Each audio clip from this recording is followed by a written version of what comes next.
Why is the Microsoft browser the most important browser in the world? Because it can be used to download Chrome. This is a brief history of browsers. The world's first browser was written by this gentleman, Tim Berners-Lee, back in 1989. It could display basic pages, and the navigation menu contained the buttons back, next, and previous.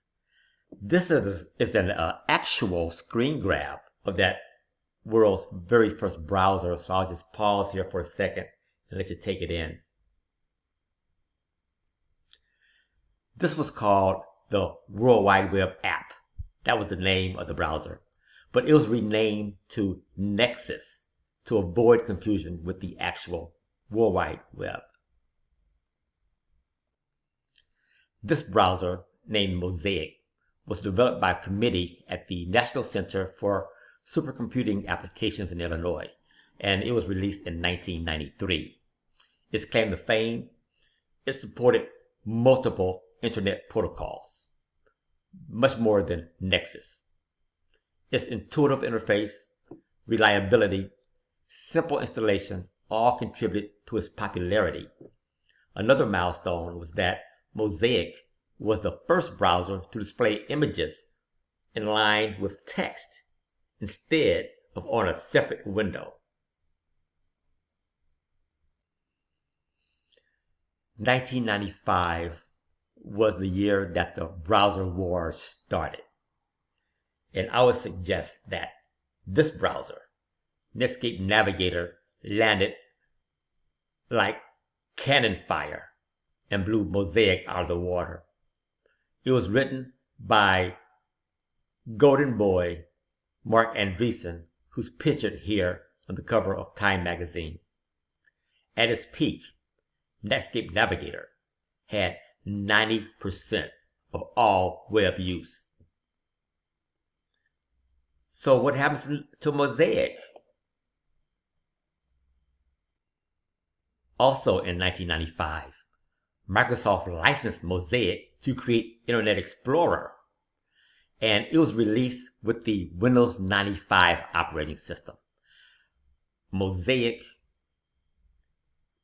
reinvented into Internet Explorer battled with Netscape, and we were all waiting to see who would be the ultimate winner. Well, at its peak in 2003, this browser, Internet Explorer, held 95% of the market share.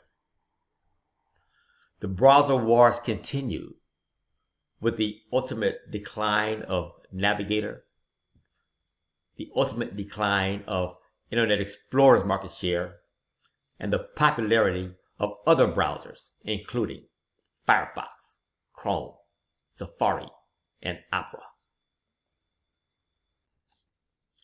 Microsoft Explorer lost ground to a fast and uncluttered browser by Google named Chrome, and Chrome has not looked back. Chrome was released in 2008 and by 2013 became the preferred browser. The World Wide Web Consortium reports that at the end of 2020, Chrome dominates at 70% of the global browser market share. So the question, has the browser war ended? In my humble opinion, the browser wars have not ended. Although Chrome stands firm and is dominating at 70% as of this recording, all it takes is a good idea and skillful execution, and things can turn on a dime. The latest release of a browser is Microsoft Edge. The stable release came out in 2020, January actually, 2020, and it is based on Chromium, which essentially forms the basis of Chrome. So it feels very similar to Chrome. It includes features found in Chrome. It supports Chrome browser extensions, and it has the same rendering engine as Chrome. So for now, I guess, if you can't beat them, then join them. This has been a brief history of web browsers.